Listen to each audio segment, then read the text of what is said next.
KG তো না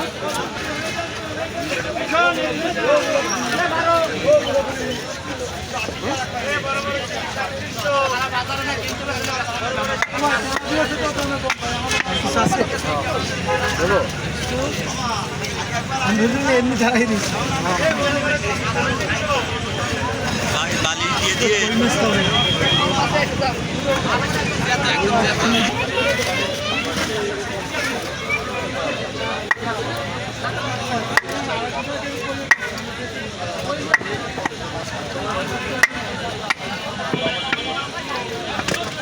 মাছের বালিশ দিয়ে দিয়ে ভাই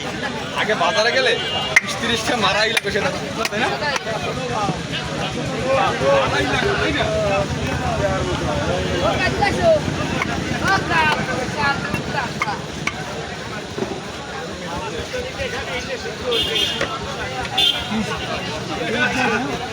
বুঝতে পারি